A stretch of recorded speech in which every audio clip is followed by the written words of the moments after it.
Good morning, सुप्रभात। आजचा blog म्हणजे चित्रा स्पेशल।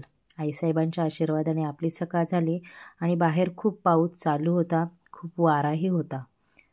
म्हणून म्हटलं आज काय बनवायचं। आज काही स्पेशल नाही, आज नागपंचमी। सर्वात आधी सर्वांना नागपंचमीच्या खूप खूप शुभेच्छा।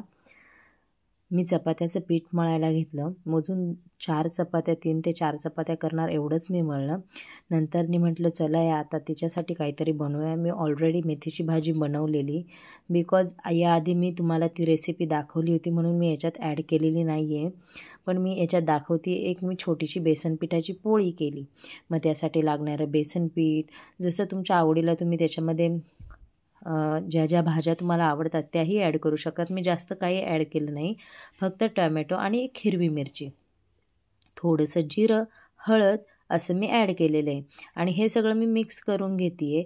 मी मिक्स करून घेतलं, त्यानंतर तव्यामध्ये चपाती झाल्यानंतर त्याच तव्यामध्ये मी तेल सोडलं आणि ते बेसन पीठ सोडून दिलं। आणि मग ते सोडल्यानंतर मी थोडंसं ते कलथ्याने पांगून घेतलं आणि जेणेकरून ते सगळीकडे एकसारखं यावं म्हणून मी ते थोडंसं एकसारखं करून घेतलं। आणि अशी मी बेसन पिठाची पोळी करायला घेतली।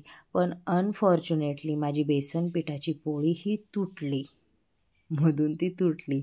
म्हणून मी तुम्हाला नंतरनी दाखवली नाही, बिकॉज ती मधून तुटली माझ्याकडनं।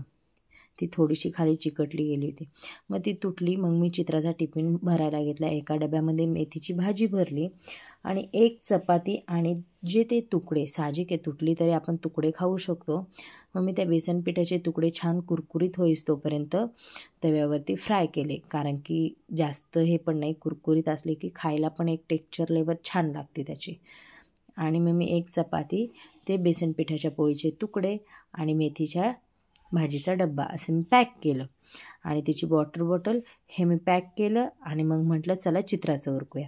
मग इथे चित्राचा ड्रेस मी काढून घेतला। आज मी नागपंचमी म्हटल्यावर काहीतरी ट्रॅडिशनल त्यांच्या स्कूलमध्ये तर घालून पाठवायलाच पाहिजे, फंक्शन सेलिब्रेट करणार म्हटल्यावर। मग तिचं उरकायला घेतलं, तिचं उरकलं छान। ती म्हटली मम्मा हेअरस्टाईल कर, मग जास्त काही नाही, थोडीशी केली आणि मग ती रेडी झाली। ती रेडी झाल्यावरती खूप खुश झाली। तिला ओढणी लागत होती, पण तिला म्हटलं ओढणी अलाउड नाही आहे। आणि मग तिला म्हटलं तू पूजा करून घे, तू आंघोळ केली आहे, आम्ही सगळ्यांनी आंघोळ केली आहे, पण तू आता स्कूलला चालली आहे। मग तिने पूजा केली, प्रार्थना केली। पण प्रार्थना केल्यानंतर तिची तयारी, मम्मा माझी पण एक व्हिडिओ घे तू पूर्णपणे।